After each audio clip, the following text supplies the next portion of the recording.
Hi అండి.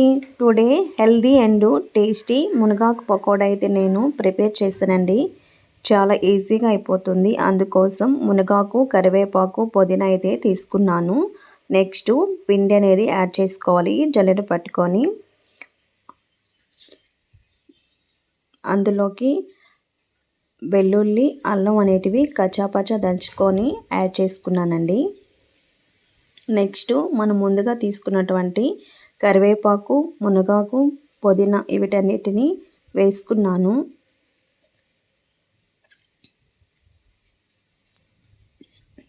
ఇవి హెల్త్కి చాలా మంచిదండి. మునగాకు అందులో కొంచెం సోంపు అయితే యాడ్ చేశానండి. జీలకర్ర కూడా యాడ్ చేసుకున్నాను. సాల్ట్ కొంచెం తీసుకున్నాను. ఘాటుగా ఉండడానికి కోసం గరం మసాలా పొడి అయితే నేను యాడ్ చేశానండి. నెక్స్ట్ ధనియాలని దంచుకొని వేసుకున్నాను. మరీ మెత్తగా దంచుకోకూడదు, కొంచెం పలుకుగా దంచుకోవాలండి. ఇవి మొత్తం బాగా కలిసేటట్టు కలుపుకోవాలి. పిండి అనేది ఉండలు లేకుండా బాగా కలిసేటట్టు కలుపుకోవాలండి. అందుకోసం నేను వాటర్ అయితే యాడ్ చేసుకున్నానండి.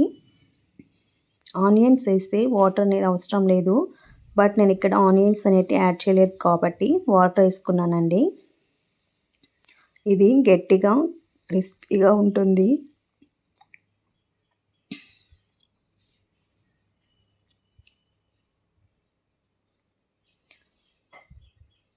మునగాకు, పుదీనా, కరివేపాకు ఈ మూడు హెల్త్కి చాలా మంచిదండి. మునగాకులో ఐరన్ అనేది చాలా పుష్కలంగా ఉంటుంది.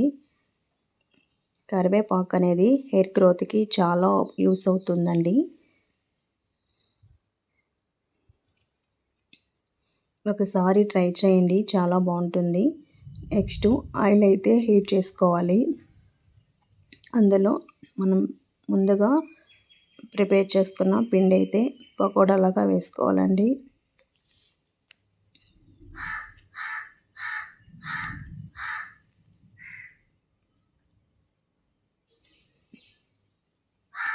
ఇంట్లో చిన్నపిల్లలు ఉన్నప్పుడు ఇట్లా ఈవినింగ్ స్నాక్స్లా ప్రిపేర్ చేయండి, చాలా బాగుంటుంది. చాలా త్వరగా అయిపోతుంది.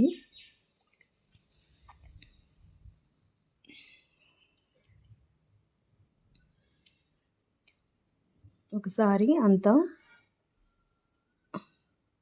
తిప్పుకోవాలి. మంట అనేది మీడియంలో ఉండాలండి, లేకపోతే హైలో ఉంటే మాడిపోతుంది. మీడియంలో పెట్టుకొని లోపల వరకు బాగా ఫ్రై అయ్యేటట్టు వేయించుకోవాలి. ఫ్రై అయిన తర్వాత తీసి పక్కన పెట్టుకోవాలండి.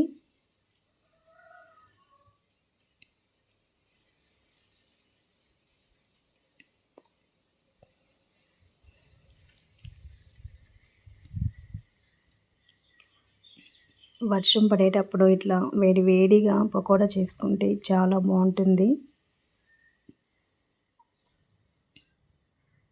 నెక్స్ట్ మిగిలిన పిండిని సెకండ్ టైం వేసుకుంటున్నాను.